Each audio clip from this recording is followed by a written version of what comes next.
Welcome to the Wednesday stream. I hope everyone's having an awesome Wednesday. Welcome, everybody.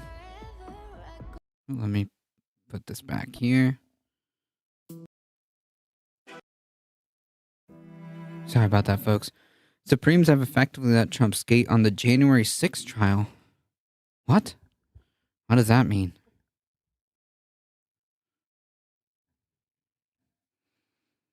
Welcome, Michael Haster, Heat, Mayhem Hippie.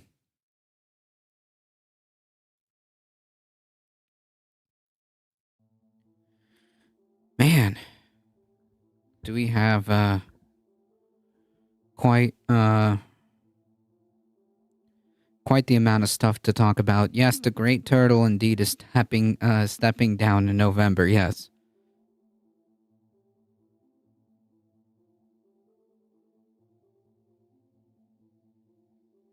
I guess like the only question is like, while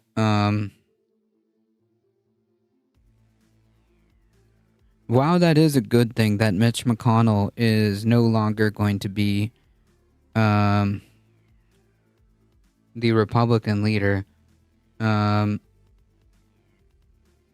guess like the follow-up question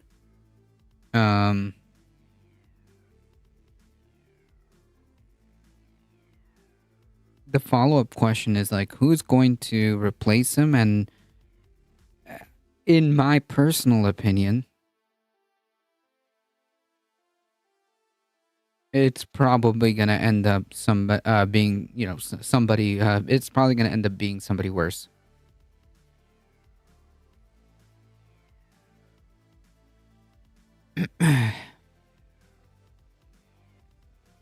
They're gonna decide on the immunity case. Is that going on like right now, like today, which means it'll delay until it's over? Gotcha.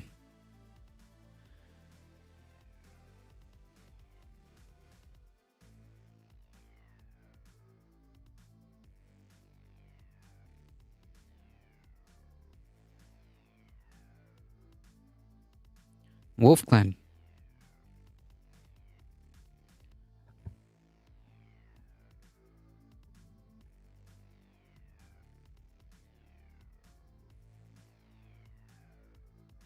But I mean, like, it eventually he's gonna have to face that, right? If the Supreme Court decides that he doesn't have like blanket immunity, he will have to face a trial, no?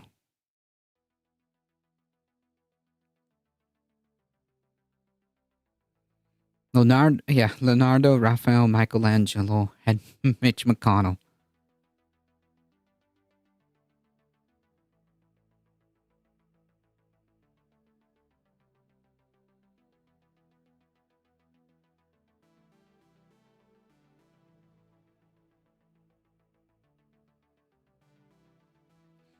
All right, folks, we got a lot of few things to cover, okay? By the time they decide it'll be summer, game over. Oh, I see what you're saying. Yeah, I mean, like, it was gonna be hard pressed to get like a decision on any of these things before um before the election. Even like, I don't even know if we're gonna get resolution to any of these cases before the election. And if it does become the case that, Trump does end up going through the entire trial and also gets convicted, I don't know how much that's gonna move the needle in terms of like the cult being swayed one way or another, you know?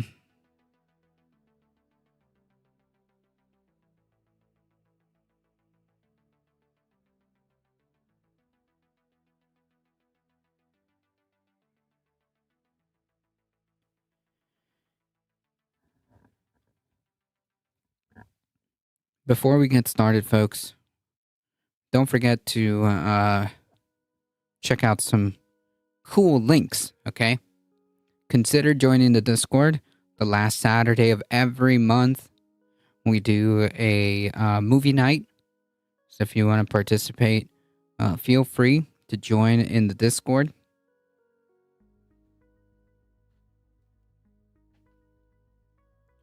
If you're on the YouTube, consider liking the stream. Share the stream. Tell a friend.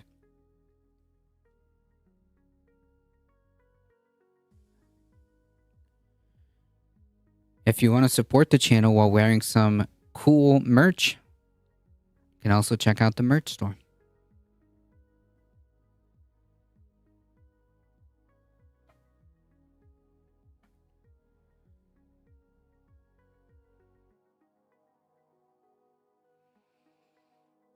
All right, folks, let's get started.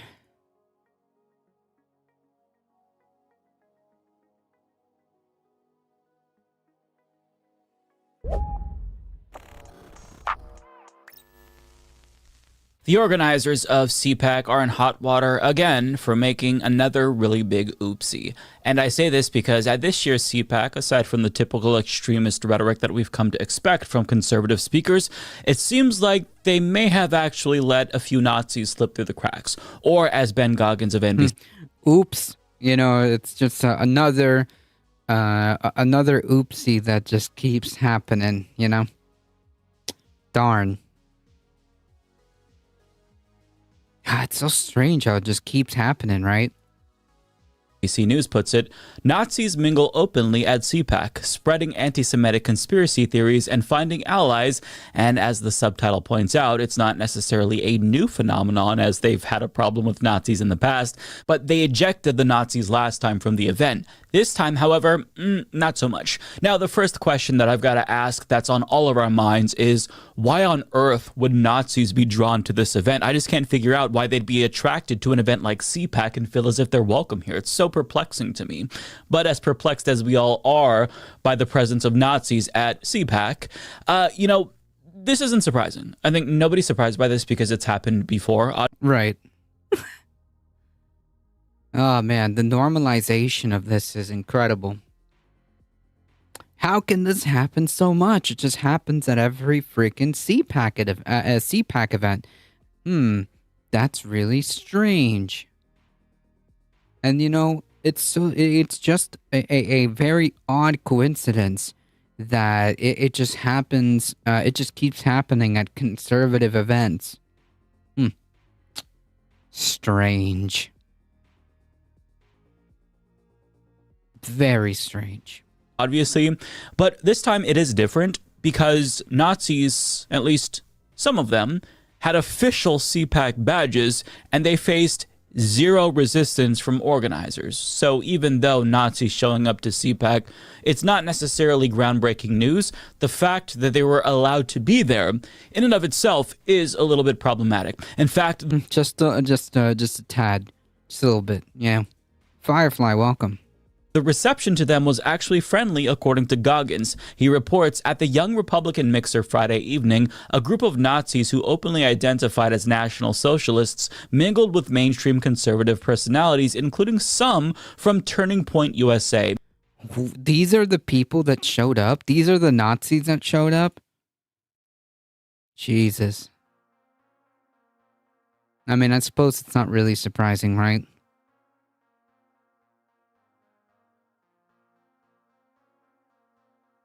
And discussed race science and anti-Semitic conspiracy theories. One member of the group, Greg Conte, who attended the deadly 2017 Unite the Right rally in Charlottesville, Virginia, he said that the group was prepared to be ejected if CPAC organizers were tipped off, but that never happened. Another, Ryan Sanchez, who was previously part of the Nazi Rise Above movement, took photos and videos of himself at the conference with an official badge and touted associations with Fuentes. In a photo published on his X profile, Sanchez shook hands with Jared Taylor inside CPAC's secure conference area, writing, "Jared Taylor is a hero of our people. Taylor..."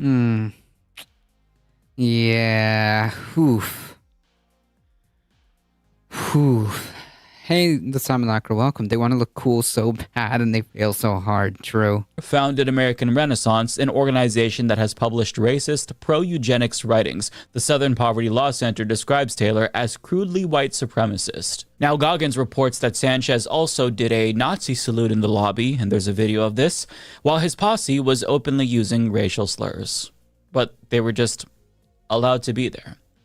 And because they were allowed to be there, this was kind of seen as an implicit endorsement by the organizers of CPAC. Now, Yeah, I mean, it is, right? Like, if you're giving these people, like, badges and you're allowing them just to be at your event doing, Nazi shit, then, like, yeah, I have to draw the conclusion that you allowed them to be there. You want them to be there. You're letting them mingle with conservatives in this event, then the natural conclusion is like you're okay with this, right? They need attention so badly. In response to this report, CPAC is crying fake news. So let's hear from CPAC Chairman Matt Schlapp about these allegations. Mr. Schlapp, what's your response to the allegations against you at this moment? Yeah, fake news never happened. There's photographs and video, but it just never happened, okay?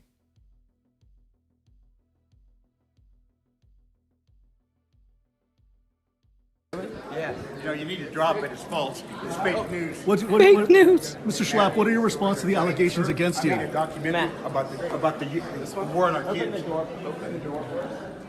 War on our kids. What are you talking? Oh, I think I know what happened. I think I accidentally mixed up the Nazi allegations that he was supposed to be responding to with the sexual assault allegations that he was refusing to address, where he allegedly groped a male staffer. My bad. Oh, dear. Yikes. Whew.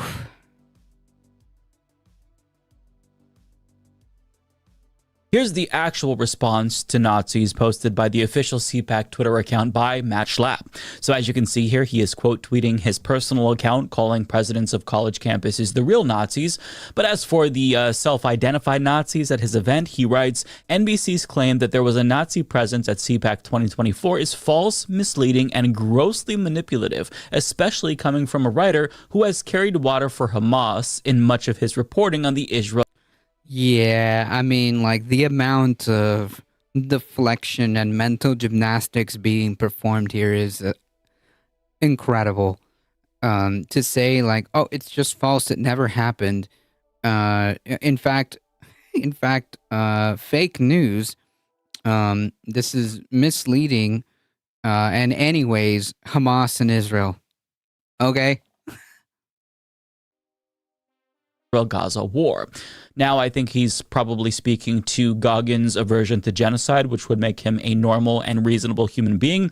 But nonetheless, Schlapp goes on to argue that CPAC can't possibly be anti-Semitic since their official position is that they support Israel. Okay, interesting defense here. But he's ignoring the fact that the anti-Semitism that these Nazis were espousing had nothing to do with Israel and had everything to do with the fact that they were talking about how Jewish people control the world. But my favorite part about this post, aside from the race, yeah, like that in and of itself is freaking anti-Semitic, is that it got community noted into oblivion, stating, quote, there actually were multiple attendees who proudly identified themselves as Nazis. This is confirmed by a plethora of video and photographic evidence. Now, that link takes you to a thread written by Ben Goggins, where he not only defends his reporting, but provides people with photo and video evidence confirming that Nazis were indeed in attendance. Quote, the Nazis introduced themselves to me at a mixer and said they were National Socialists, started talking about skull measurements, and pushing the conspiracy theory that all races were being controlled by Jewish people. They were posting about their presence at CPAC online, and he includes a picture of Sanchez tweeting about him being at CPAC and includes a video of him doing a Nazi salute while laughing as well. Now he continues, Sanchez also posted a video of himself inside the conference's secure area, shaking hands with Jared Taylor, founder of the Nazi publication and website American Renaissance. Now there's more, but that's the fact that he, like, someone like Jared Taylor was there. Like, I mean, like, that's kind of dead to rights, man. You got caught red-handed. I think we can pretty much stop at one of the Nazis doing a Hitler salute in the lobby. I feel like that's sufficient evidence that, yes, at least one Nazi was in attendance, but there were multiple. Now, the question is whether or not CPAC's organizers actually knew about the Nazis that were there. Because if they knew but didn't do anything about it, then that makes them complicit. Now, if we're being overly charitable, I'll concede that it's entirely possible that they didn't actually know that they were there. But it seems really unlikely that that's the case for the fact that... Yeah, like, wait, they had to have known that they were there. They were saluting. They were doing Nazi shit, okay? They were Sieg Heiling in the middle of the fucking lobby, for one. For two, they were issued passes or badges or whatever. For three, you had Jared Taylor in your event, dude. Okay? That they were made aware by the presence of Nazis because they were literally heckling prominent conservatives, including Matt Schlapp himself, about why his neo-Nazi friend Nick Fuentes wasn't allowed in the event. I'm not making this up. Excuse me, Matt. Why is Nick Fuentes not allowed at the event? What are the? We need answers. Why is Nick Fuentes not allowed here? Do you see my hat? It's for your show. It's for your show. Tell Nick Fuentes he's a short little sad man. I'll tell you, you're a fucking. Oh, what are you doing, dude? I said you're a. I said you're a. What are you guys doing? What are you fucking doing? Yeah, so I feel like I personally might have been tipped off by that, especially for the fact that it seemed like Matt Schlapp actually recognized the guy who was heckling him. But I mean, even if he didn't recognize him, if it were me, I'd think, it seems a little bit weird that this person is heckling me on behalf of his neo-Nazi friend. Perhaps he's also a Nazi as well. I'd at least think he's sus at a minimum, right? But apparently, Matt Schlapp had no idea. Sure. So, I mean, Ben brought the receipts and proved that Nazis were indeed in attendance at CPAC 2024. But there's a reason why they were there, even if CPAC's organizers didn't approve of them being there. It's because the Nazis thought that their politics were a good fit for the mainstream Republican Party, who is also routinely promoting anti-Semitic conspiracy theories like the Great Replacement Theory, which the Nazis believe too.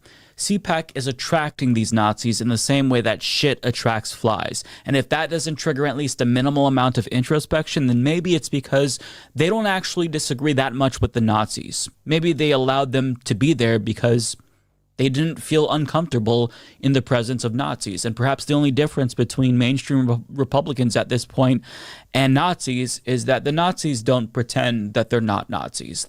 Maybe that's the only difference. Perhaps I'm being too uncharitable, but if you know that Nazis are there and you don't act, what does that make you? Yeah. Kick them out. Yeah, like if I had Nazis in my event, if I was like a public, like political event, right? And I started seeing freaking Nazis in my event, I would kick the Nazis out. I don't want fucking Nazis in my shit. So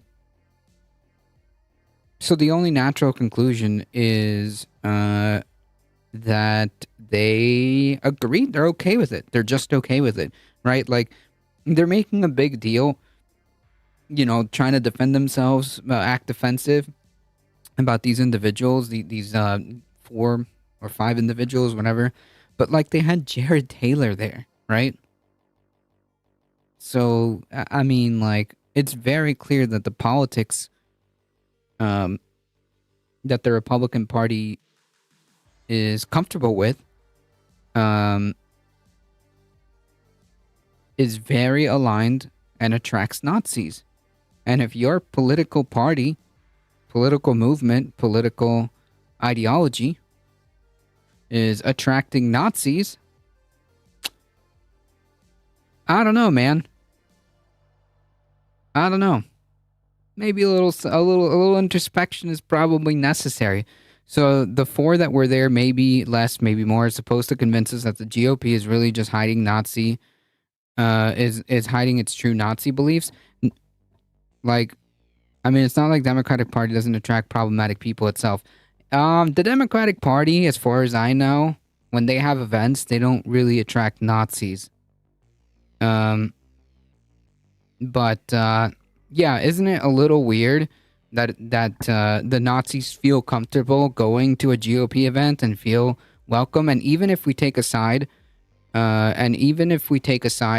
the Nazis, like the outright Nazis that were just sig heiling in the middle of the fucking lobby, why the fuck is Jared Taylor there? Okay.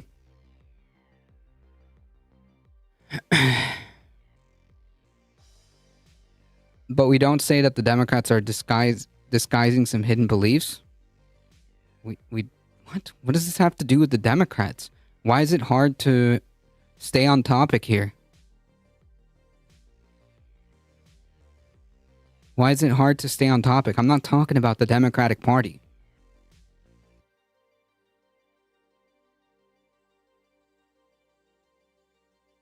Is it a little uncomfortable? Are we having some trouble coming to terms with that? Like, it seems like you're a little bit squeamish. Why is that? Because you're doing the thing where 4 people show up at CPAC and now suddenly it's a signal that the GOP is a Nazi group. It's not just a 4 people show up at CPAC. It's that it's happened before.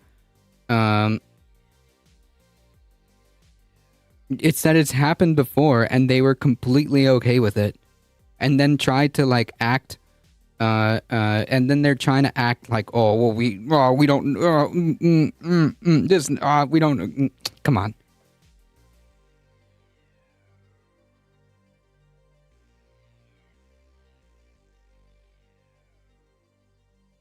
Yeah, nothing sudden about it. This has happened before. While Christian party dominants that are really taking place from the 1940 German handbook that outlined them as Nazis. Yeah, like the issue here, Mr. Twitch Lord, if I may, Mr. Twitch Lord, the issue here that you're having is that you're a little uncomfortable, and I can see why, because if,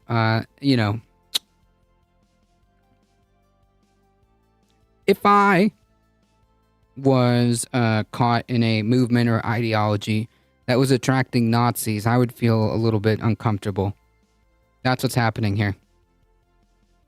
Maybe have some introspection. I don't know, man. Maybe have some introspection. If said shitbags keep showing up to your events, maybe have some introspection. And it's not just those 4 shitbags, as you described them. I'm not disagreeing on that one, by the way. But they had freaking Jared Taylor there, okay? And like we kind of just skirted by that one really quickly. But yeah. And this is just a small window of the many incidents where just Nazis keep showing up at conservative events. Hey, here's a real quick. Here's one that comes to mind that's that sticks out to me. Remember when the Nazi known as Nick Fuentes, because he is a Nazi, had dinner with the fucking former president of the United States, the current frontrunner and presumed nominee of the Republican Party? That's interesting.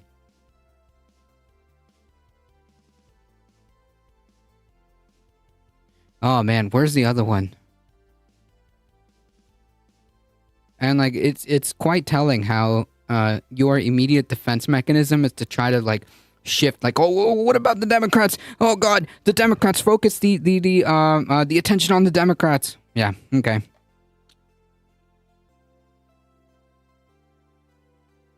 Please talk about the Democrats. No, I think I'd like to focus on the fact that the GOP has a Nazi problem because fundamentally, the conservative ideology ends up there.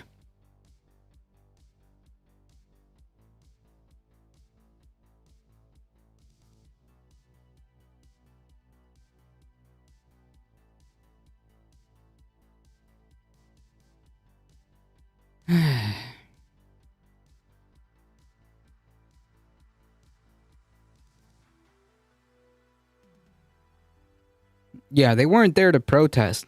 Okay. Well, actually, no. No, I'm gonna push back on that. They were there to protest. They were there to protest because their Nazi leader, Nick Fuentes, wasn't allowed there.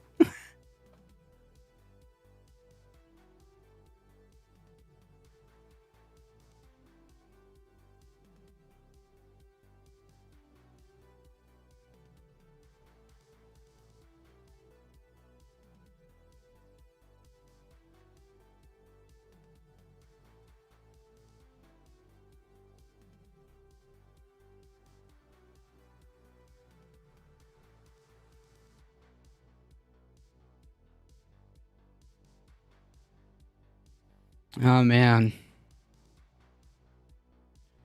what's the response?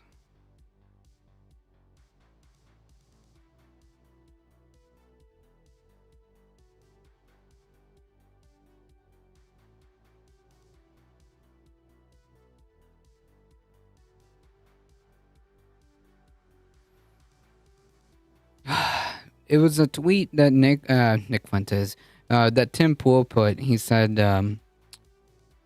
Democrats are the Nazis or something like that. And like all his replies were fucking Nazis. And like the one that sticks out to me is like, we won't vote for Joe Biden because he's not a Nazi. Like it couldn't be any more clearer than that. I don't know if I actually responded to that. Whatever.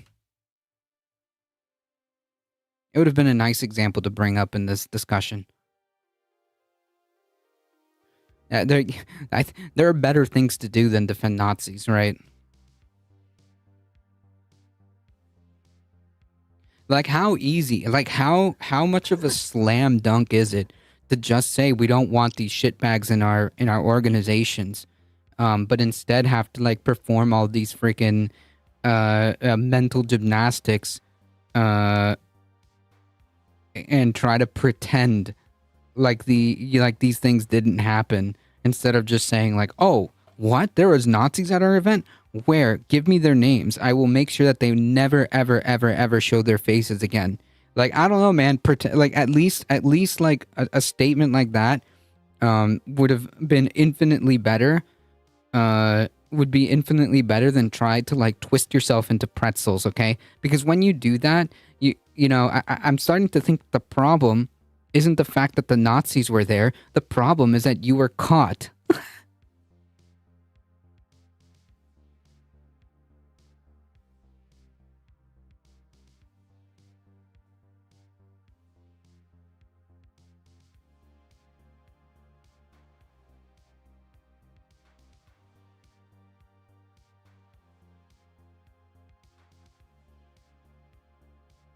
I high-five their faces. That's the best thing to do with Nazis. In a video game, yes.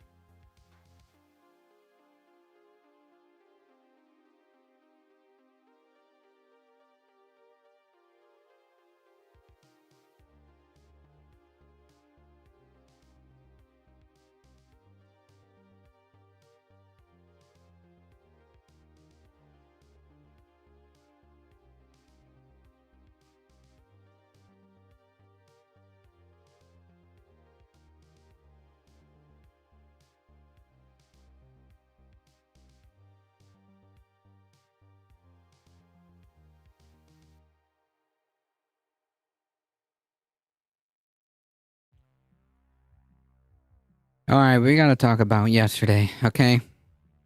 We got to talk about yesterday.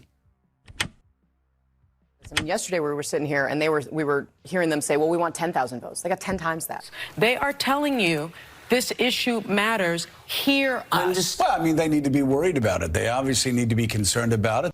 Well, one thing is clear after the results in the Michigan primary last night. Any Democratic politicians that are still backing weapons and money to Israel's right-wing government as they commit mass atrocities in Gaza may as well put on their MAGA hat because they're helping Donald Trump win in November. I'm going to get to the results in Michigan. What this means, the reaction, the fact that the media is even now recognizing that Michigan is a real worry for Joe Biden, and losing Michigan would likely mean you're going to lose the election. So this is the initiative that I believe covered last week, may have been 2 weeks ago, but in a video, one of the two groups pushing to vote uncommitted in Michigan. This is Listen to Michigan, and their reasoning here saying Michigan voters are sending Biden a clear message in the February 27th Democratic primary that he can count us out. We are filling out the uncommitted bubble because we strongly reject Biden's funding war and genocide in Gaza. Trump only won Michigan in 2016 by about 10,000 votes. Uncommitted Michigan Democrats opposed to Biden's policy in Gaza can demonstrate that we hold his margin of victory for re-election. So there was a concerted effort here to vote uncommitted against Joe Biden in this primary. And I'm going to show you the results. First, this tweet went out. I'm not sure who this person is, but they appear to be defending Joe Biden regardless of what he does. But they tweeted this out early into the night before the final results are in. The lesson here is don't tweet your snark before the final results. So discuss. And man, oh man, was there a lot of snark from these liberals, okay? Oh boy. A lot of eggs on faces. Biden won the primary with 81%, right. 81%, correct.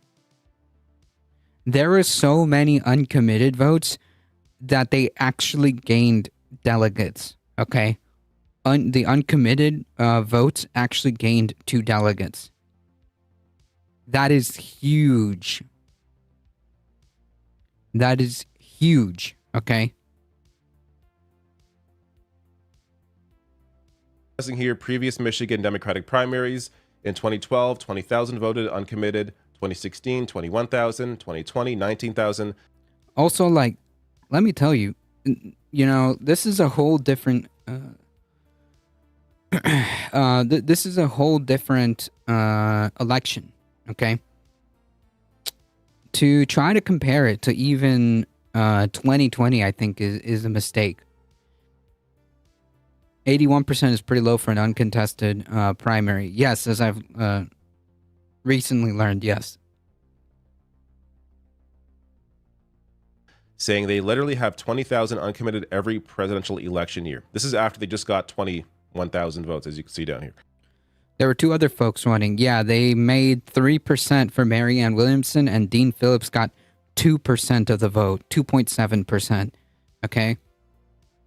Like, let me show you. I think it's better if we just visualize, like, how this went down.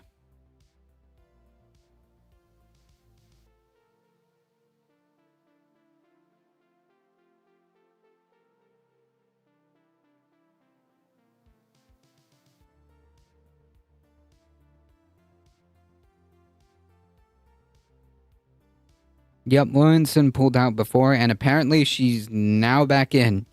Okay.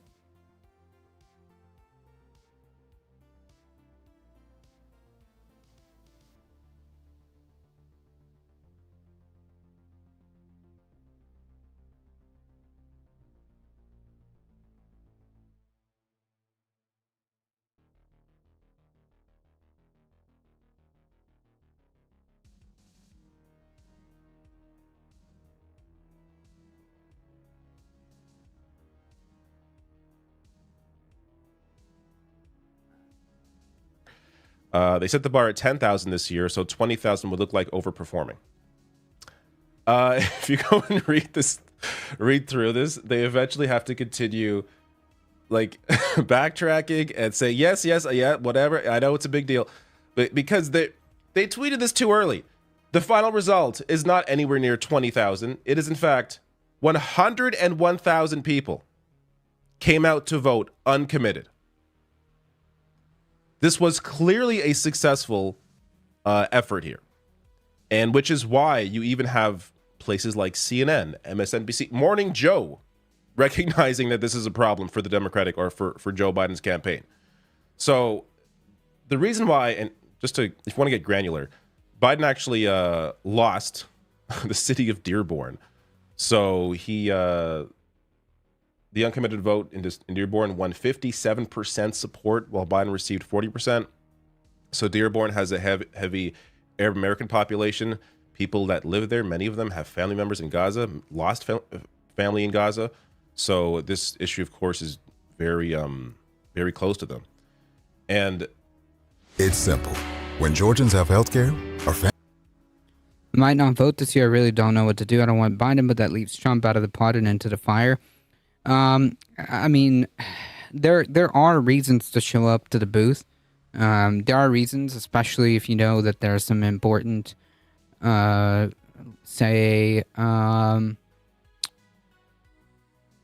initiatives, or if there's local elections, or if there's representatives up for grabs that you might want to vote for. Like, you just gotta kind of plan that out. Zooming out a bit, so back in 2020, Biden beat Trump in Michigan by about 150,000 votes. This is just a primary. People that come out to a primary usually amount to, a fraction of the people that come out to vote in a general election. The fact that 100,000 people in a primary came out to vote uncommitted showcases to you that there are many more people who feel the same who just didn't vote. Right. Also, like, follow up to that point, primaries are usually for, like, the, I know it's just generalizing, but primaries are usually, people come out to primaries, they're usually, like, party people that are like, okay, we're gonna vote in the primary. These are not necessarily the same as the general election. So the fact that your voter base made a concerted effort this large without even taking into account the rest of the state is a clear and unignorable signal, okay?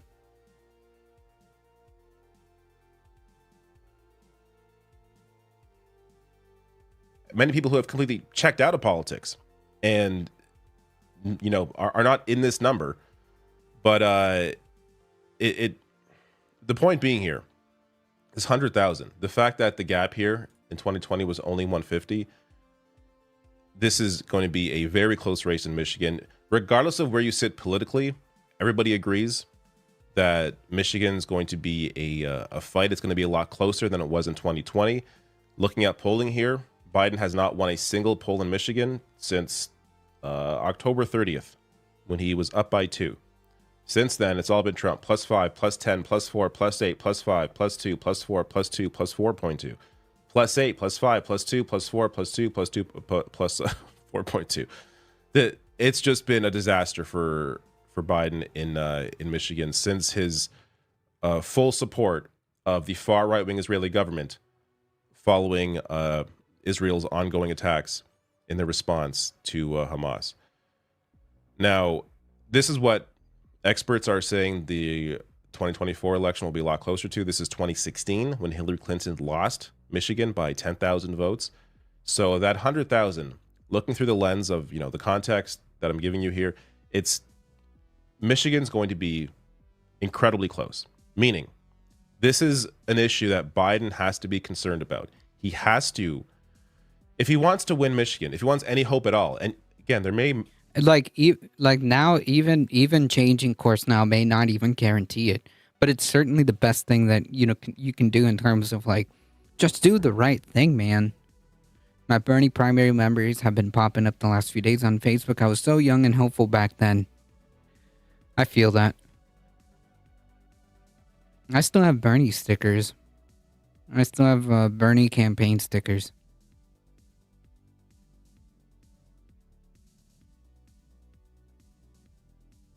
Be many people here who he's completely lost at this point. But if he wants any hope at all of winning the state of Michigan, he has to reverse course on Israel. He cannot continue supporting this far right-wing government as they commit these mass atrocities. Now, I want to get to some reactions here. This is CNN, and this is a point that I think is worth noting. I think I feel a little different in my analysis here, in that.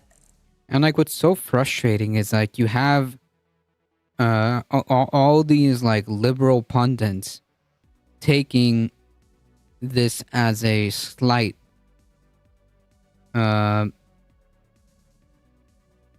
against Joe Biden. First of all, the primary is the place where you go vote and show your displeasure or against the incumbent. Okay, the primary is the place where you. It's the avenue where you would take to air your grievance, right? And all these clowns are saying that apparently that's a big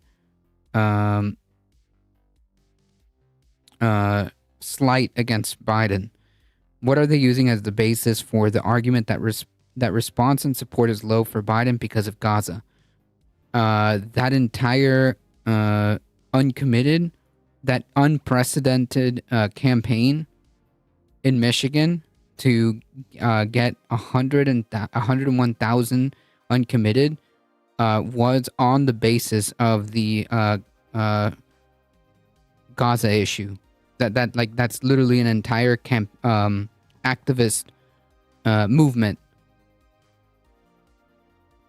that caused this.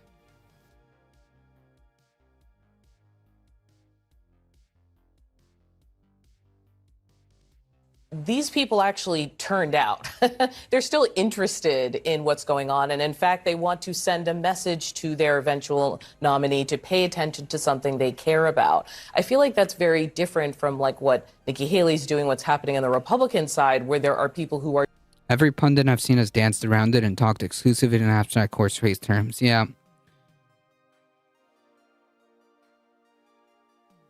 This was a campaign specifically to make that point. Correct. Tlaib's sister didn't. Just fundamentally dissatisfied and don't know where to go. All right, so I'm going to get to the Republican side of this in a second here, but this is a great point. These uncommitted voters are not checked out of politics. I would say many of them, I would guess the majority of them, are winnable if Biden's policy changes on Israel. So these are people sending a message to Joe Biden. I am voting uncommitted because I am trying to help you. I want you to change your policy and ensure that both you are on the right side of this issue, you are on the human rights side of this issue, and also that Trump doesn't win. Because we're all very aware that Trump would be worse in many ways. I would say. Yeah, like also it's not just to like threaten like voting uncommitted in the Michigan primary. It's also like sticking to the guns because like, the message has to be so clear that this isn't a threat, it's a promise. Does that make sense? Say always. But that does not guarantee you a victory unless you showcase to people that you understand their pain, that you understand that currently you as Biden are on the wrong side of this issue. Wrong side politically, if you look at polling, wrong side just in terms of human rights and the mass destruction that the Israeli government is causing with the help of U.S. weapons and funding. Now, when it comes to the Republican primary, so I just want to touch on this briefly before I get back to Democrats here and two more clips. I saw some arguments out there that, Nikki Haley got, almost 300,000 votes. So that must mean Trump is going to lose those people in November. That trying to compare the Nikki Haley vote in Michigan to the uncommitted vote is ridiculous. There is no comparison. The uncommitted vote was a very specific message sent to Joe Biden about policy. Right, like it was an entire organized campaign. And that is, but that is not a valid reason why Biden should be forced on us. I get that the president is usually the re-election party frontrunner, but this is BS. Yeah, and like the thing is, it didn't even have to be that way.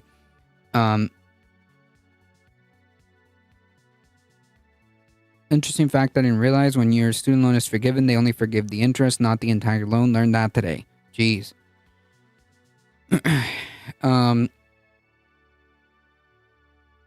Yeah, so where I was going with this is like Biden was supposed to be a one-term president. He said it himself. Biden was supposed to be a transitory president who's only going to do this for one term to get Trump out, and that was the deal. Knowing that the Democratic Party had to have already had a plan in place the moment that was announced. The moment that was announced, like, okay, who's going to be the nominee? How many people are going to run? Like, but here we are, you know?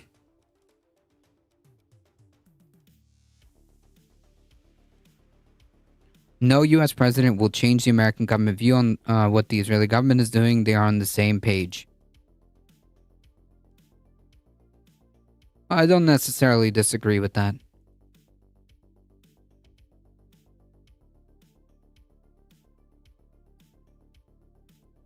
I qualified the last round of student loans. They only forgave my interest and not the principal, so they just gave money to companies, not help us. Cool, nice, phenomenal, excellent, awesome. You know, it does sound on brand. Oh, cool. When it comes to a presidential primary where there is no incumbent, Donald Trump is not currently the president. It's a much different thing. There's going to be, of course, a bit of a battle here among whoever is still in the race. The vast majority of these Nikki Haley voters, as we've seen with Republican voters for 10, 20, 50 years, forever, Republican voters consolidate. They eventually decide, hey, even if I don't like the candidate, I'd rather vote for the Republican candidate in the general election over a Democrat. If you go back to 2016, the argument that Democratic politicians being checked out for a bit. I didn't know about the campaign, though. My initial suspicion would be that it may not telling the whole story. 100,000 people sounds like a lot, but even in New Hampshire, there was a 5-to-1 ratio of Biden uncommitted. Yeah, this was a historic. This was a historic organization. Like, when was the last time this even happened? The uncommitted crew managed 2 delegates. Apples to oranges, James. Apples to oranges. This is huge. And the Biden campaign knows it. And the Biden campaign knows it. Like, I wouldn't put it, I wouldn't doubt that right now the Biden campaign is literally shitting bricks at looking at this. Like, what they thought was going to be a small, like, protest vote ended up being humongous. And by humongous, I mean it could literally torpedo the state. A crucial state, that is. Not just in any state. Michigan is a crucial state. So yeah, no, this was huge, and the Biden campaign does it. They are aware. I think the message was sent.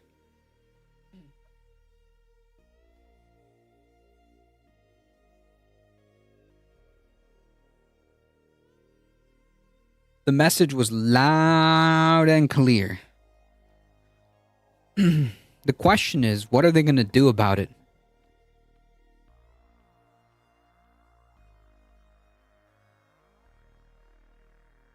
New Hampshire was weird, doesn't count. Biden wasn't on the ballot, etc. Yeah, like apples to oranges. Apples to oranges.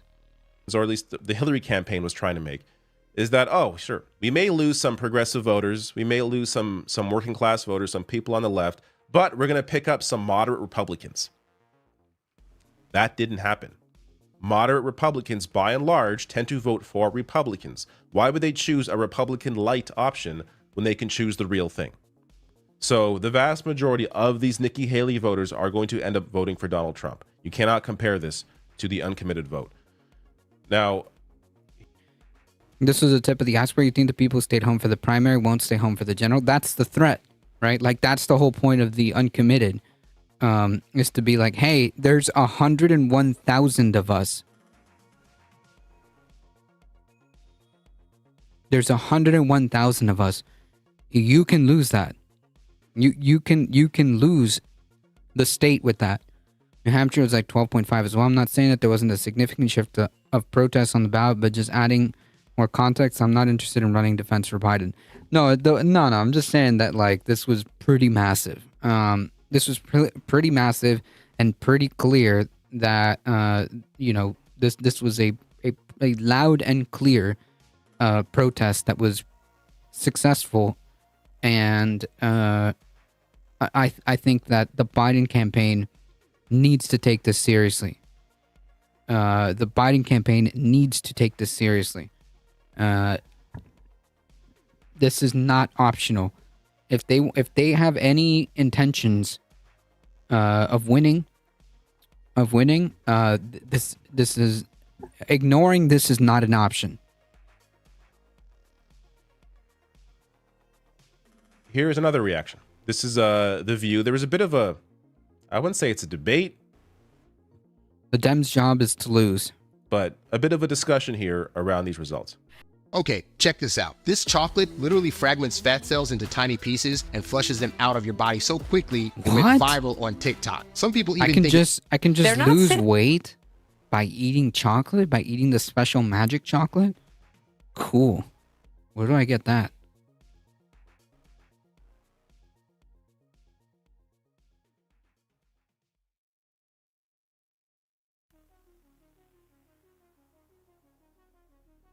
Sitting on the couch, these are protest votes. These are votes. That's true. They're uncommitted votes, and they're votes, and they're saying, hear us, listen to us.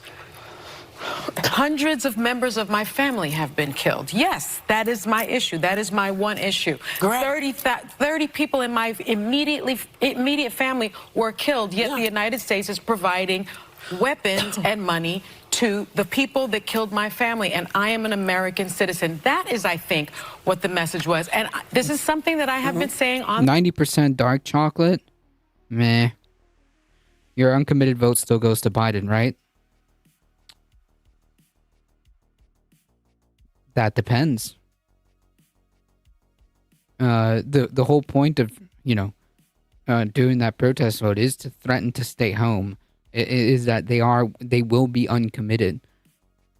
See the double entendre? They will be uncommitted in the general should the administration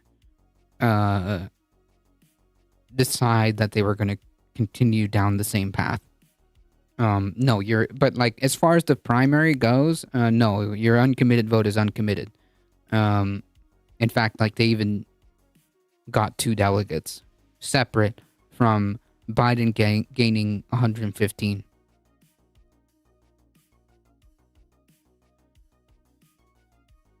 It's just too bitter. I'm sorry, chat. Okay? Like, dark chocolate is good in certain contexts, but, like, I don't know. It's not... It's just not for me, okay? On this show, I know that I've been a singular voice here, but what the Biden administration has to understand is that young voters, which first-time voters, are very concerned about this issue. And when it comes to Michigan, if you look at the breakdown, 19% of those votes came from the University of Michigan. Young voters. In Ann Arbor, in East Lansing, home to Michigan State, uncommitted got 15% of the vote. There are 300,000 of the Arab population in Michigan.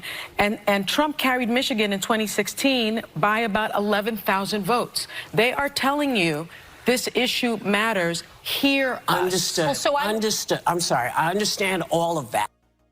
So what are we going to do about it? Like, that should be the next, that should be the follow-up question. Like, not trying to, like, dance around things. What are we going to do about it? Why is the Biden administration... How is the Biden administration going to respond to this? Milk chocolate all the way. I agree. Milk chocolate is so sweet and gross. Nah, come on. Come on, y'all are killing me. Dark chocolate with cherries? I don't know. If you eat dark chocolate and Sour Patch Kids together, they cancel each other out by pH. I'm not going to test that. No. I mean, like, look, maybe you can put, like, dark chocolate in, like, certain things. I have,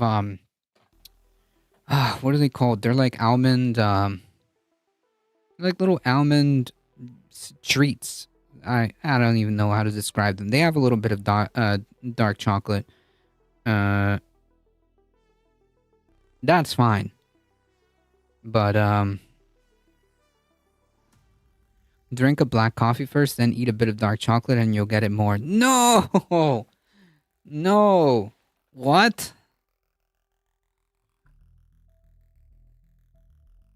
No. I get it. That's how I feel when they put up the nooses. That's how I feel when I hear young women get it. Yeah. If I then say, you're not doing it fast enough for me, so I'm going to sit, that doesn't help me. But they didn't sit. No, They didn't sit, though. This is actually they what did. Voted. It'll make the chocolate taste sweeter, huh? I love not eating 92% dark alone. What?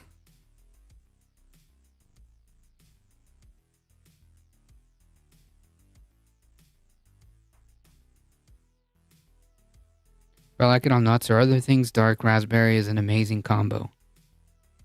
Yeah, no, I don't know. I'm just not sold. I'm just not sold.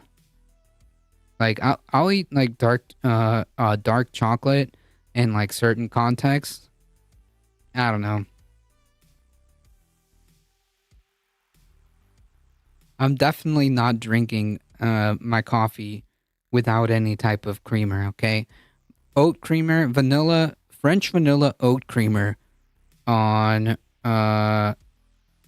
French vanilla oat creamer on coffee is by far the only way to drink coffee, okay? I'll eat any chocolate you put in front of me. Like, I'm okay with milk chocolate. Let's be okay. So I should probably rewind that and preface this with like, I don't eat that much sweets or chocolates to begin with. So like, there's that. Like, some people love cilantro, but to me it tastes like bitter, soapy grossness, and I can't eat it. Yeah, there's a percentage of folks that actually have that actually that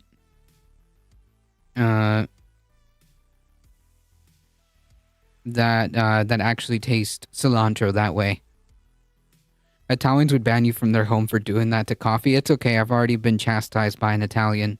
I was never allowed to make coffee again in the workroom. So I completely I have accepted that. I've accepted that fate. I have accepted that fate. I hope there was yeah, it's a gene, that's right. I hope there's a lot of hand gesturing. There was aggressive Italian noises, and I was banned from touching the coffee machine. Okay? They voted. That's the same for me as sitting. All right, I'm not really even sure what Whoopi Goldberg is trying to... Yeah, so apparently voting is the same thing as sitting out. Cool. Phenomenal logic here.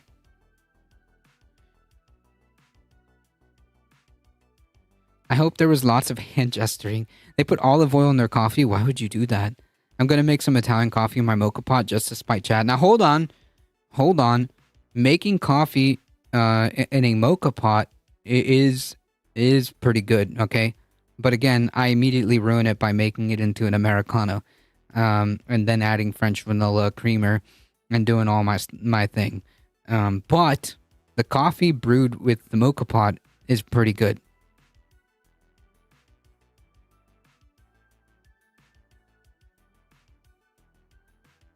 to argue here, because it sounds like she's arguing, well, these people that voted uncommitted, it's the same as sitting. Okay, let's say they did sit out the results. It is now on Joe Biden and his campaign and his presidency to do something about that, to ensure that they don't sit in the general. So, you know, Whoopi Goldberg is coming off as if she's arguing the other side. She's bolstering the point that Sunny Hostin's making, that this is a very important issue to address. But Sunny, they're making great points, and you know, in terms of bringing up the youth vote and people engaged in human rights, like this, again, Democrats win when turnout is high. Joe Biden won in 2020 not by appealing to Republicans, He won in 2020 by getting out young people to vote, by getting out marginalized groups to vote. Correct. One very unusual thing you can do with coffee is to put a tiny pinch of salt. It takes away the bitterness, but you have to be careful to not put too much. Gotcha. I've never actually tried that. That I might actually be a little bit more open to. Okay, that I might be more open to trying. You know, I also heard that's people put butter. They make like creamer with butter.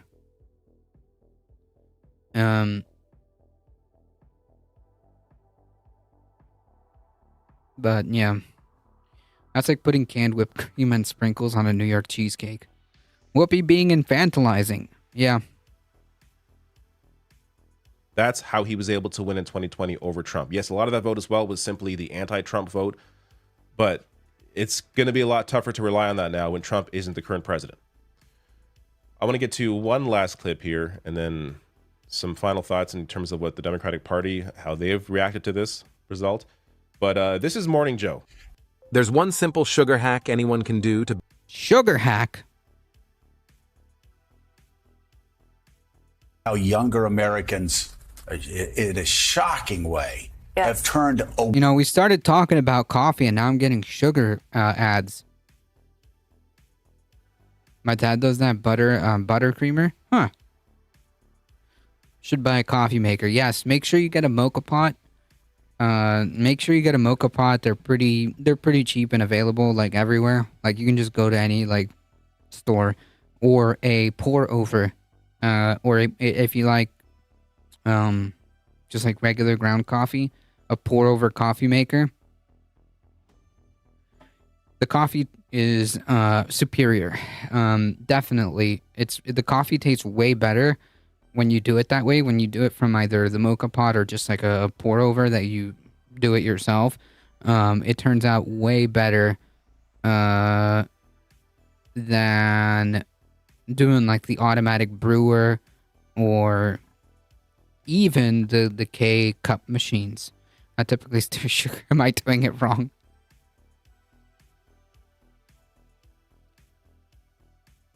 Way from Israel and are very aggressively supporting the Palestinian cause and supporting some pretty extreme positions. I mean, and I've watched in real time my younger... Supporting pretty extreme positions, like not wanting genocide. Cool. I mean, maybe... Did I mishear that?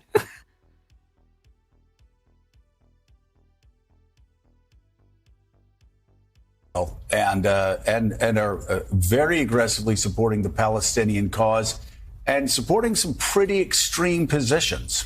I mean, and I've watched in real time. My younger sister is out in Seattle. Mm-hmm. She's 27 and, you know, has got a bunch of liberal friends out there. And literally, I watched over time from the beginning of the war on their Instagram stories and other social media. It was in the beginning sort of just more informative. What's going on? Very quickly changed to being pro-Palestinian. Look at what's happening. This is a genocide. Wait, but that's literally reporting on what's going on.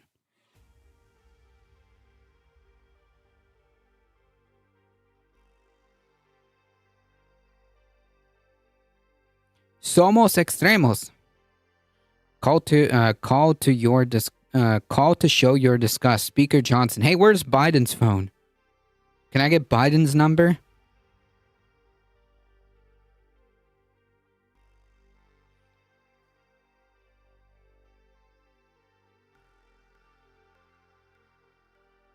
Yeah, don't do a genocide as an extreme position. Apparently. Genocide. Can you believe that we're supporting this? You cannot vote for anyone who uses our taxpayer dollars to support something like this. And oh no, God forbid. God forbid. God forbid, you know, people are taking the extreme position of not wanting to bomb people. Wow, such an extreme position. Not wanting taxpayer money and resources going to bombing people. Apparently, that's an extremist position. Cool. it's continuing through this day. And that is what is so shocking to me, is how many young people are posting about these causes and about genocide and foreign policy day in and day out. So the reason why Morning Joe is so important, why this conversation is so important on Morning Joe, is that Joe Biden watches Morning Joe. This has been discussed before. I'm not sure if he's talked about it publicly. He may have, but there was a big news story or a big, I don't know, expose, if you could call it that, in one of the big political papers about how Joe Biden loves watching Morning Joe. So to have this discussion on Morning Joe is important for Joe Biden to hear. I know I'm getting flashbacks to, Donald Trump when he was president, how much he watched Fox News. But unfortunately, this is the reality. You have these people watching television, these presidents watching television, and it impacts them in some way. So it's good to have this discussion on there. Now, quickly on the Democratic reaction, if there is much of one. So Pramila Jayapal, Democratic representative, has been taking this issue seriously. She tweeted out after the results saying, "The results in Michigan are clear. Voters are not happy with the U.S.'s handling of the war in Gaza. This is a profound moral issue, and it's time to listen." True. So good to see that. I'm sure there have been others that have, raised this issue, but I'd be surprised if it flipped anybody. I'm sure the ones that have been talking about this are continuing to talk about it. But this is what Biden is saying, or the campaign is saying. This is from Politico. The presidential aides continue to believe that today's uncommitted voters will be November's Biden voters once they have a stark choice in front of them. I'm getting more flashbacks. Flashbacks to 2016. Yeah. If this is the response that the Biden campaign is putting forth, like, oh no, they're going to be our voters once they have no other choice.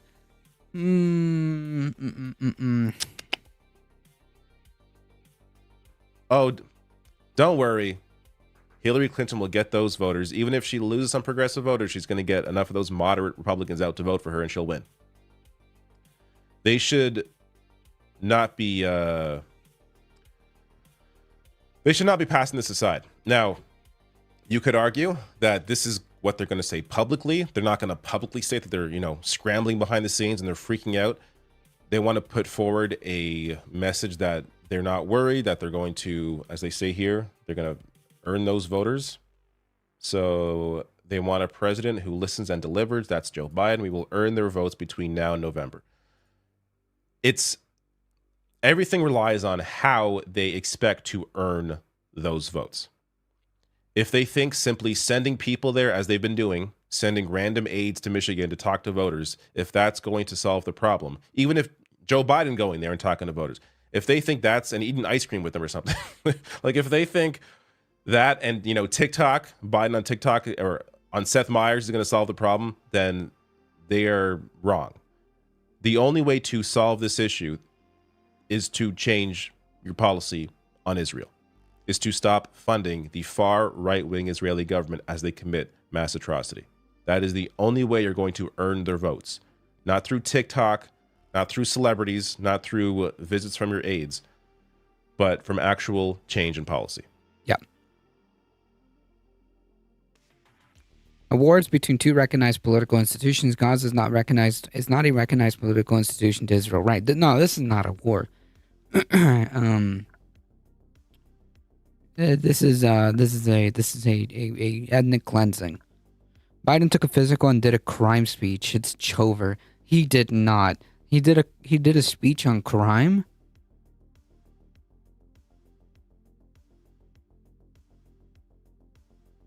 Wow.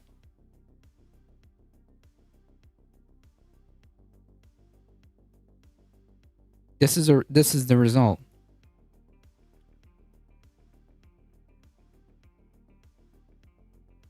The campaign needs to take this seriously. This is not a joke. The campaign needs to take this seriously. Otherwise, as somebody posted earlier in chat,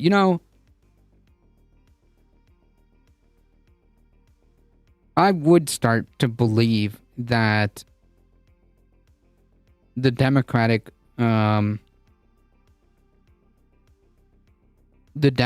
Party's purpose would be to lose, because this is not they couldn't ignore this. In fact, They admitted that they saw this. They admitted that they understood that this happened. This is an acknowledged reality by the Biden campaign. So, to ignore it, I have to at least contend with the idea that they're not being serious about winning this election.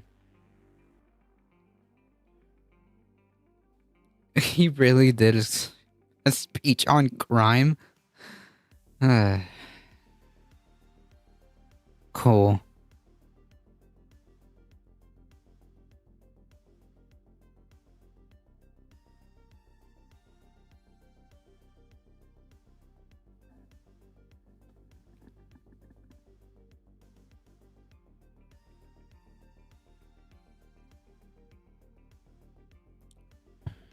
On that note,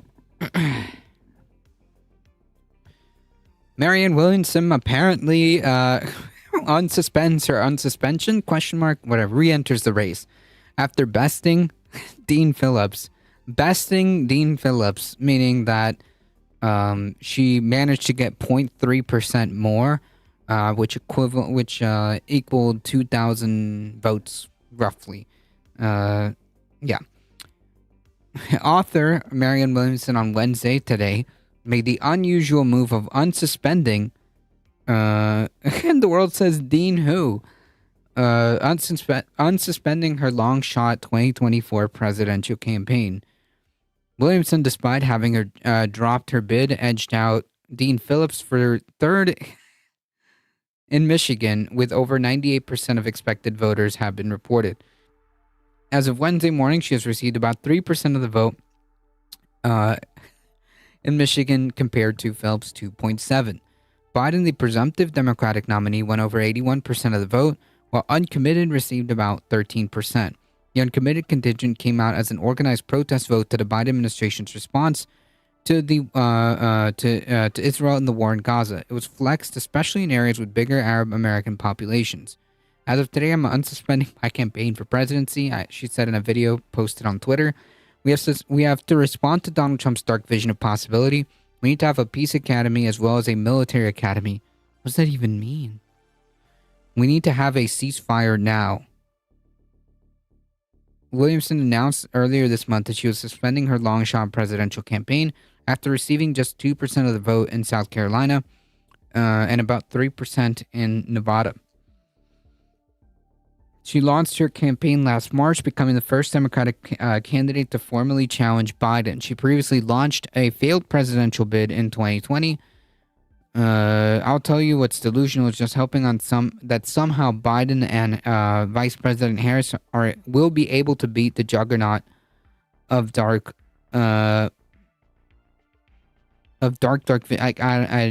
Just say that you're concerned about Biden's chances about defeating Trump in the general, defeating a clearly fascist party in November. Failing to do so, the consequences are dire. But yeah, apparently, she has decided that she's going to take a page out of Nikki Haley's book. Listen, calling for a ceasefire and having that position is great. I like Marianne, but she is not POTUS material. And I think that she should be, if she can, continue to pressure Biden to do so.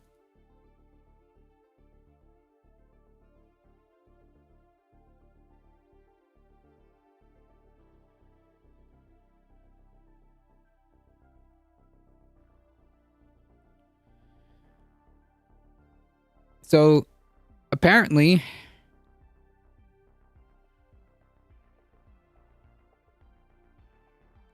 Mitch McConnell will step down as the Republican leader in November after a record run in the job. Mitch McConnell, the longest-serving Senate leader in history, who maintained his power in the face of dramatic convulsions in the Republican Party for almost 2 years, will step down from that position in November.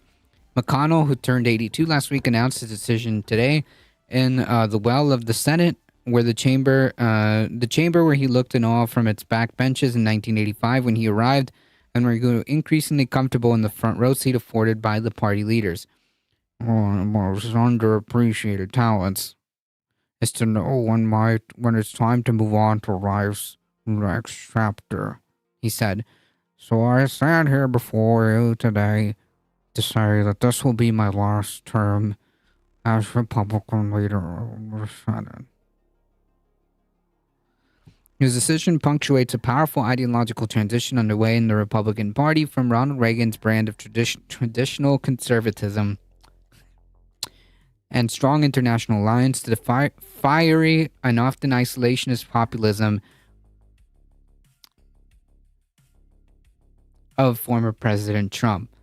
That's a really, really weird way of just describing, like, fascism, right? Okay. McConnell said he plans to serve out his Senate term, which ends in 2027, January of 2027, albeit from a different seat in the chamber. He spoke at times haltingly, his emotions evident. As he looked back on his career, dozens of members lined up behind him in the back wall of the chamber, some wiping away tears. Tears. All the damage this absolute ghoul has done. But, whatever. This is good and bad at the same time. That's the only question that I have, Mayhem Hippie. Like, yeah, okay, this guy's gone, but who's going to replace him? My suspicion that it's probably could be somebody worse. That chapter should have happened 300 years ago. True. Senators from both parties, most of them taken by surprise by the announcement, trickled into the chamber and exchanged hugs and handshakes. Why? They'll be hard-pressed to find the ghoul more effective than McConnell.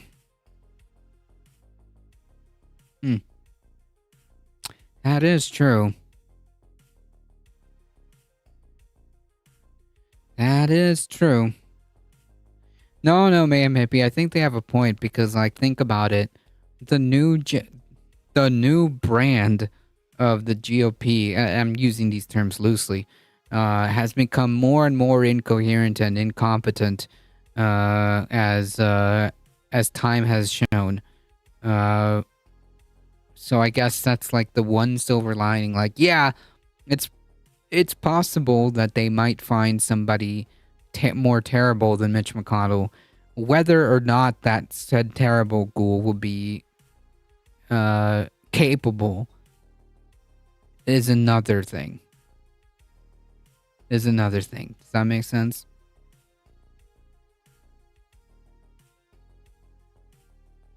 Right, as effective.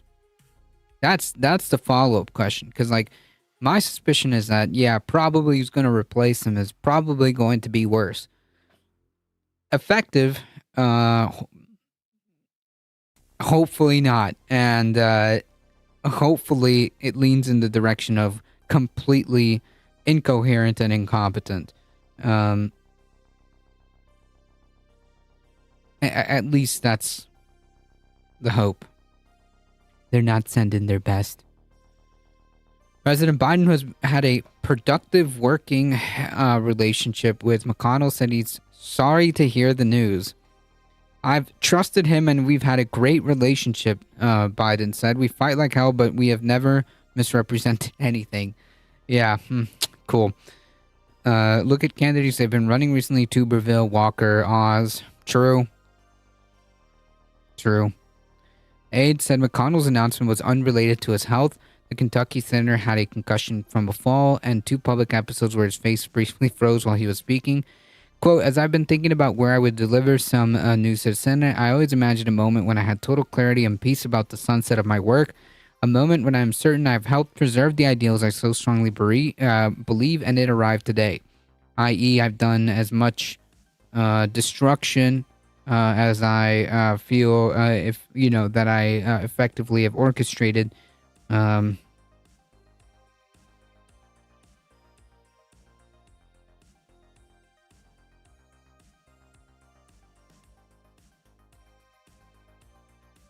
Correct. Good catch. His ideals. His ideals, not his constituents.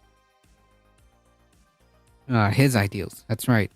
The senator has been under increasing pressure from the restive and at times hostile wing of his party, the fascists, that have aligned firmly with Trump. The two have been estranged since December of 2020 when McConnell refused to abide Trump's lie that the election was stolen.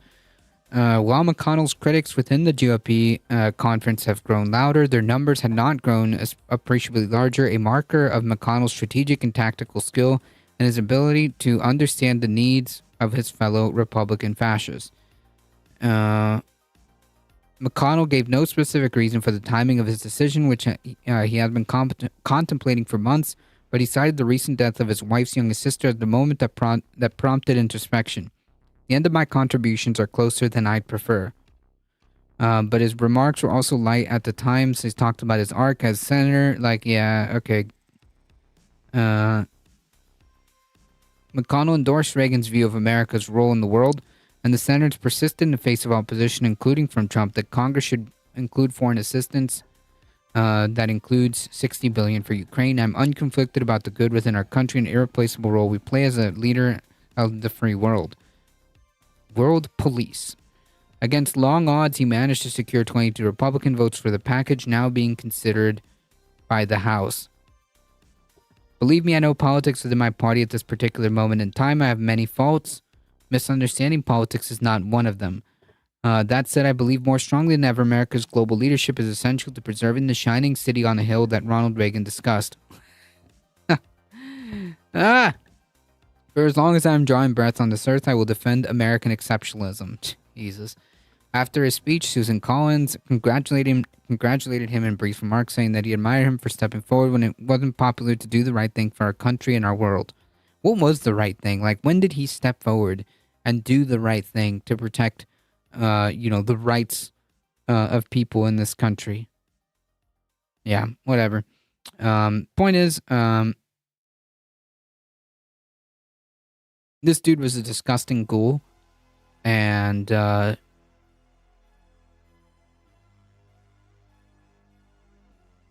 it's good, and probably a net positive that finally he is leaving the Senate.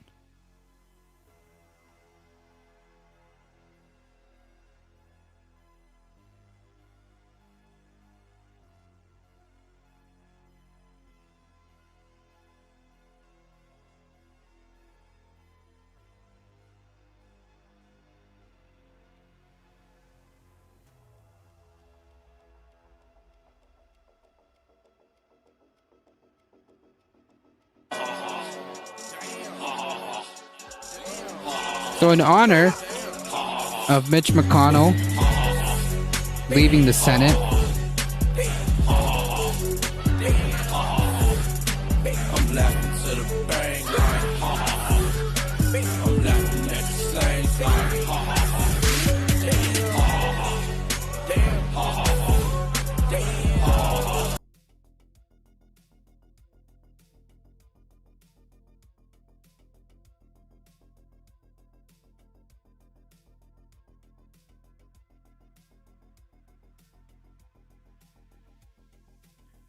he'll still be in the Senate, but just not in charge.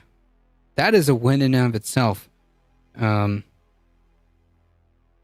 is a win in and of itself.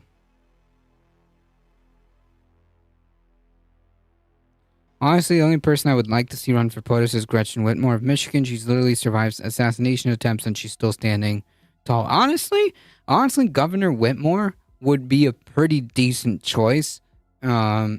If the Democratic Party can like start, building up a national profile,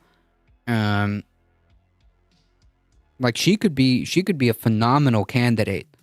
I think she would be great. And it'd be nice, maybe to see her run in 2028. Bye, pedal meatbag.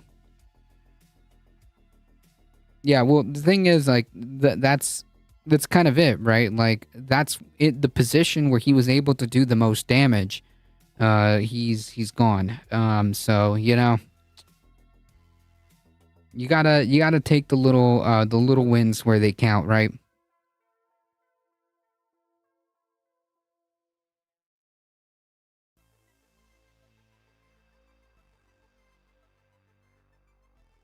She has manufacturing experience, foreign fair experiences. She's a governor.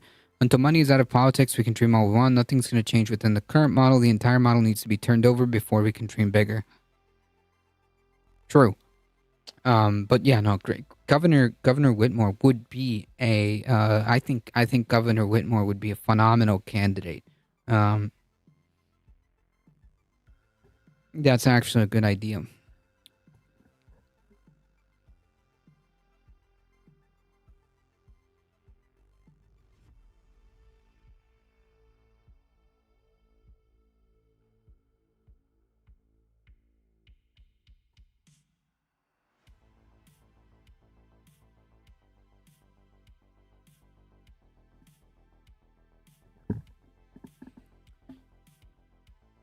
So keeping up with the fallout that continues to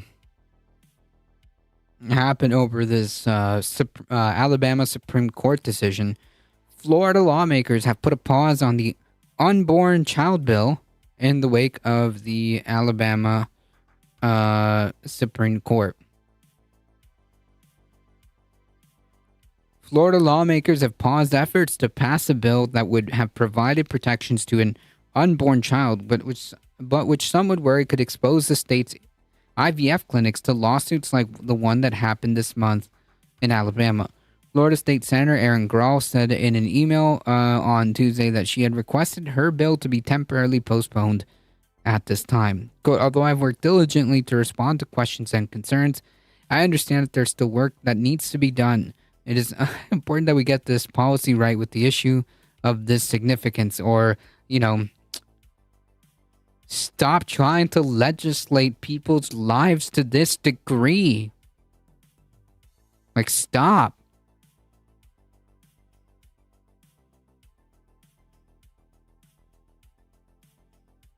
There is no purpose for government intervention in this particular instance.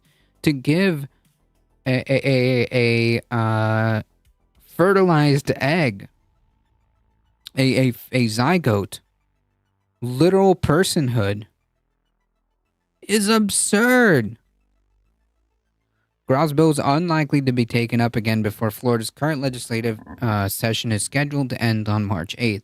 Republicans nationwide have been trying to contain the fallout from the recent Alabama Supreme Court ruling that allowed parents to sue for the wrongful death of minor children, including embryos, based on the state's 2018 Sanctity of Life Amendment approved by voters that supports the sanctity of unborn life and the rights of unborn children.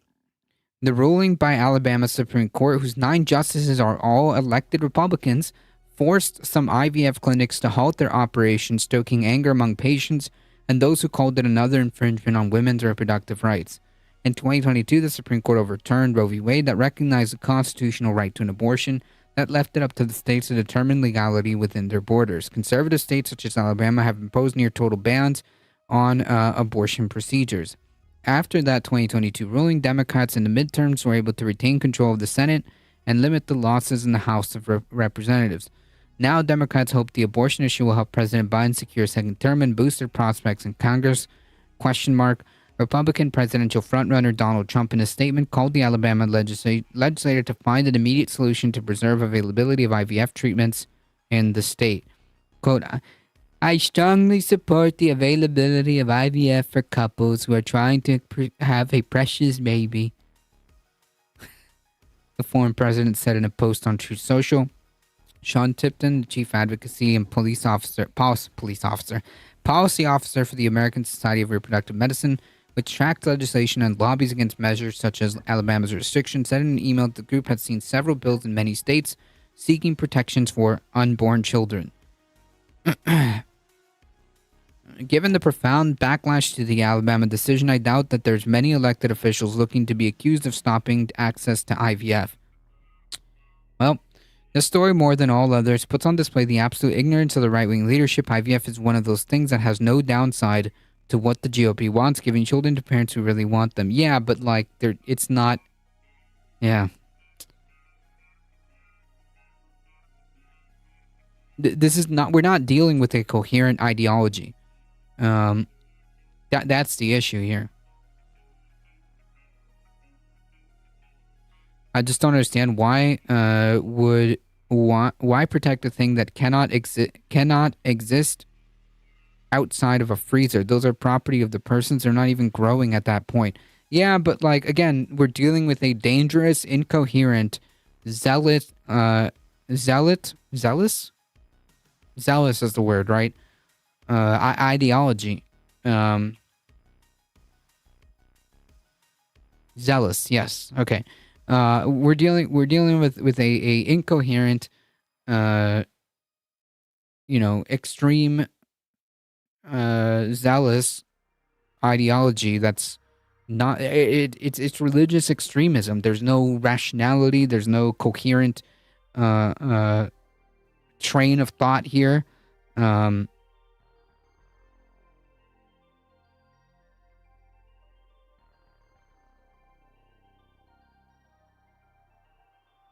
Yeah, zealots. There you go.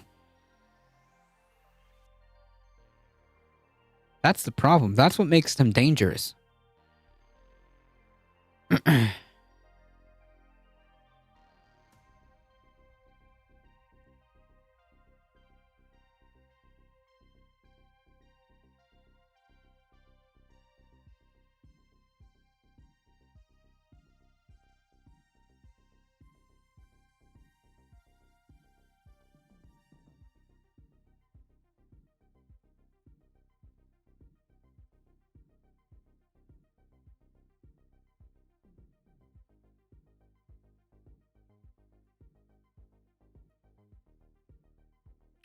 There's property, not a person. Those are things you do what you want with your will. No, it is not anyone's business what you do with your eggs. They're yours, your property.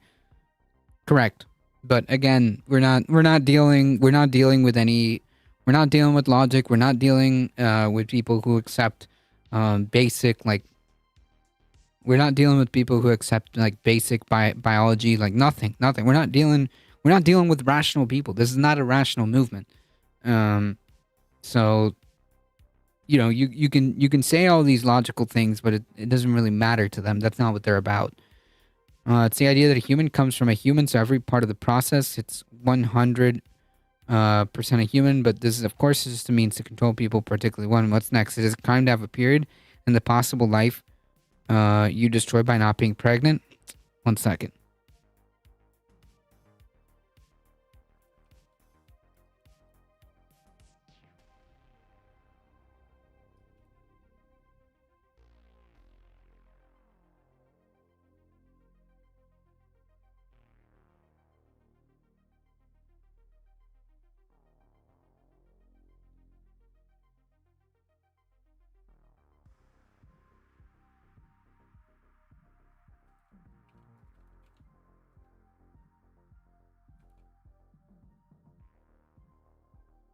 If you think that these people are not capable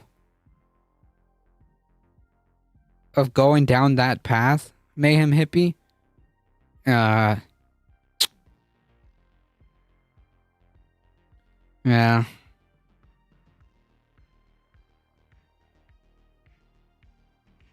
Yeah.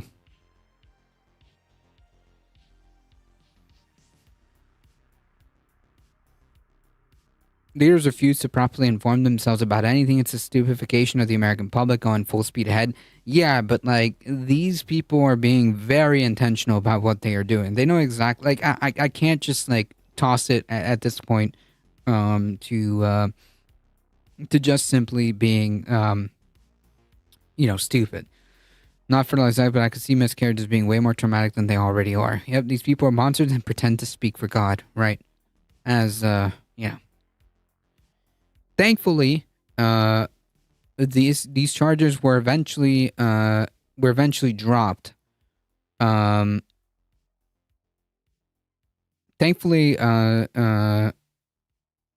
Thankfully, these charges were eventually dropped because it is absurd to be charged, with manslaughter. But yeah, so a woman got shot, and instead of being a victim, she's charged with murder. So yep, yeah. So like, to say that like this is where it could potentially go, where these people's mentality is at. I think eventually these charges were dropped.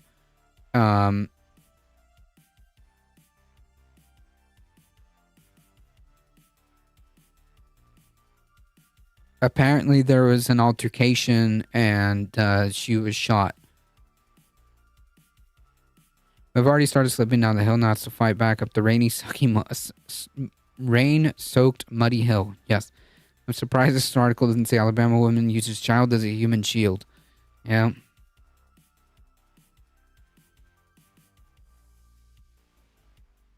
Just because she, again, this is from the story that apparently she started an altercation and ended up being shot. Which again, like, how does that make any sense to charge her with manslaughter for an unborn, like not a person? And again, even if she did start the fight, does that mean like you automatically get shot like that? Like, are we not going to talk about how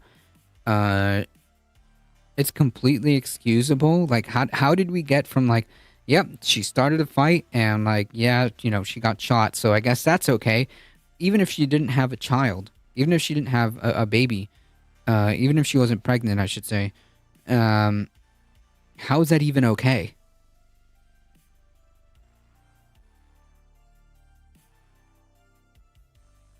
Why wouldn't the person that shot her catch the murder charge? Because apparently her starting the fight put the unborn baby in harm's way, therefore manslaughter.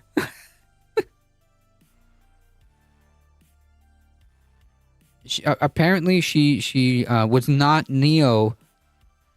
She was not Neo from the Matrix and failed to remove herself from harm's way, i.e. a bullet.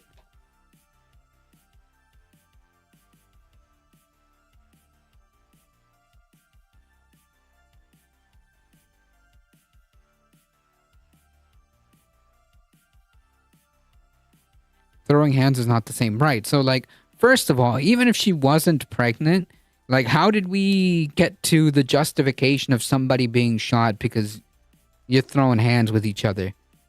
Like, explain that one to me.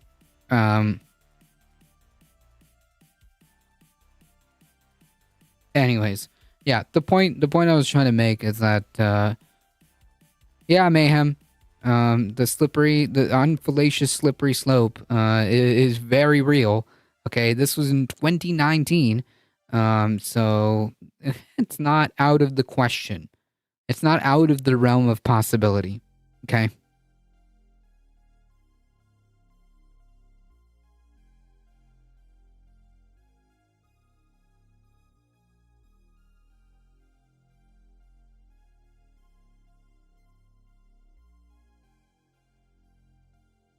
Like, these people want to, like, literally legislate every single aspect of your life, including what kind of things you can do in a bedroom with two consenting adults can do in a bedroom with each other.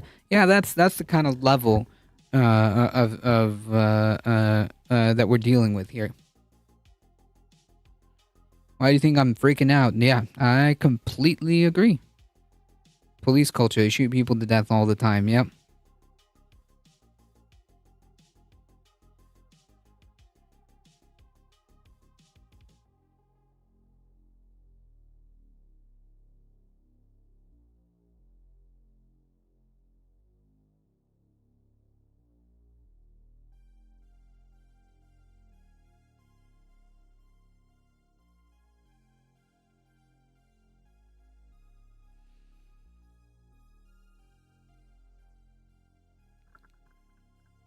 Freedom.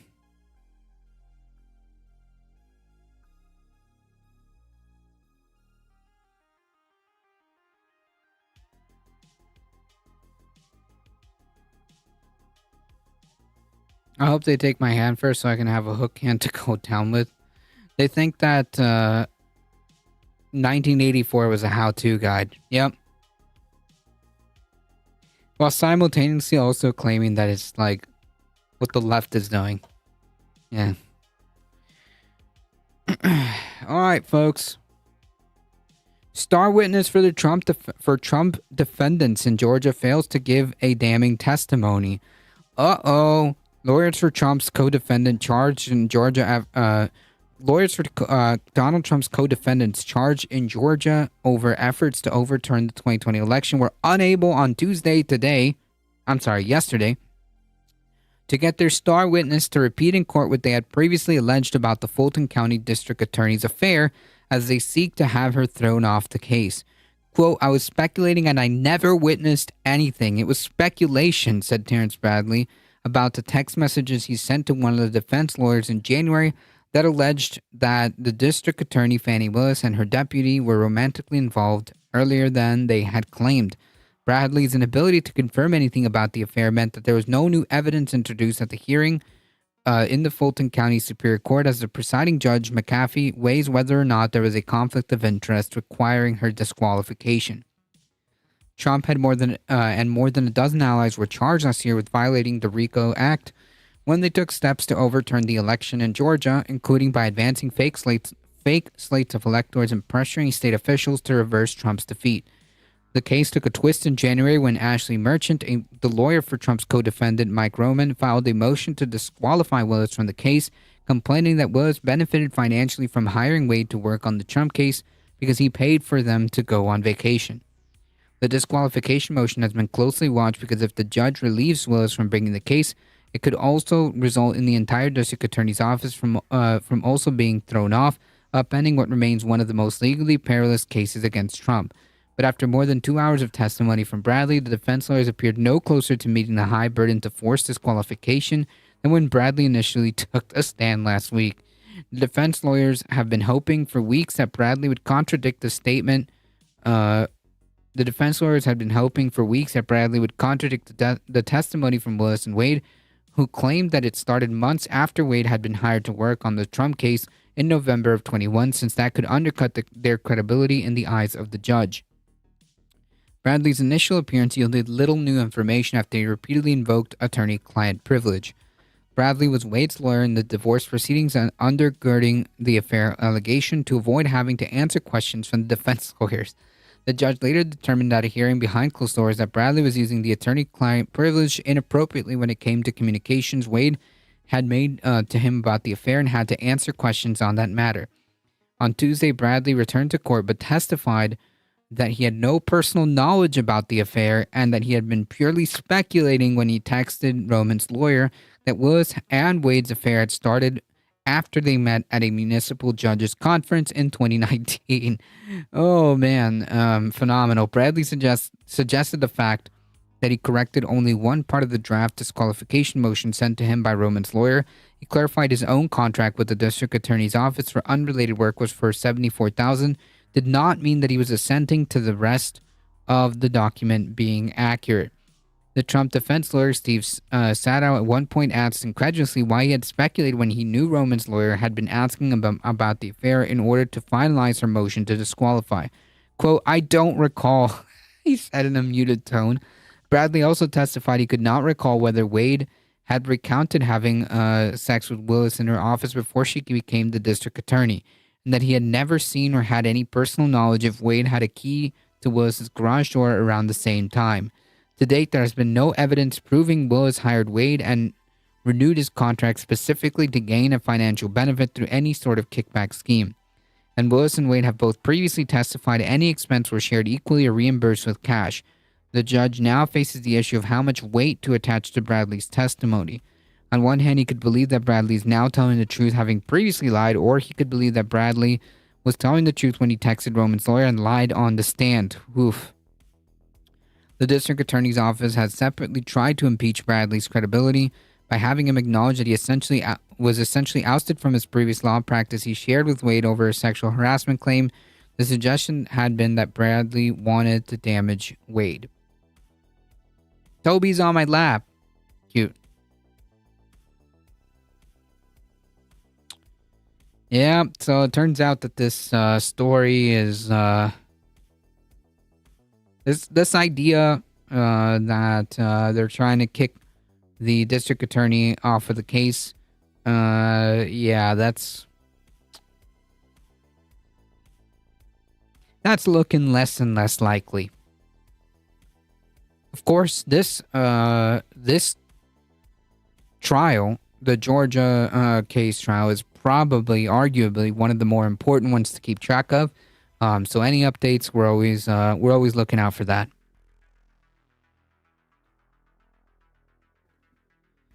Folks, we did it. Smooth sailing. And it's just past 7 o'clock, so I can go have some dinner. Folks, I really appreciate you all being here. Thank you guys. You guys are what makes this channel go. Thank you for all the new follows, subscriptions, biddies, all that awesome stuff. Thank you guys for supporting the channel on YouTube as well. I see a few of you have liked the stream. Thank you guys. You guys are what makes this channel grow. Don't forget, folks, if you enjoy the content and haven't done so, follow the channel here. Subscribe on the YouTube, like the stream, share, spread the word, tell everybody and anybody. Bring a friend. We're here Monday through Thursday, 5 p.m. Eastern time. See everyone. Stay safe. Yeah, indeed. Thank you, Firefly, for hanging out. I appreciate it. You guys are what makes this channel grow. Again, spread the word. We're here Monday through Thursday, 5 p.m. Eastern time. Thank you. Thank you, Heat. Thank you, Michael Hasser, for modding the chat. Also, folks, don't forget, join the Discord. Join the Discord. There's cool people in there, I promise. Lots of cool people. And also, I missed Irked. No, it's okay. You can ride the raid wave, okay? You didn't miss. You just came at the right time. That's right. Richard Lewis from, oh, God. Curb Your Enthusiasm. Yes. Join the Discord, okay? You can hang out with some awesome people. There's movie nights. All of that can be found there. And you also get updates from the channel as well. Irk, don't worry about it, okay? There's, there will be a stream tomorrow. And also, hey, just ride the raid wave, okay? As always, folks, please stay safe. Please take care of each other. Avion, I hope to see you guys in the next one tomorrow, 5 p.m. Eastern time. See ya!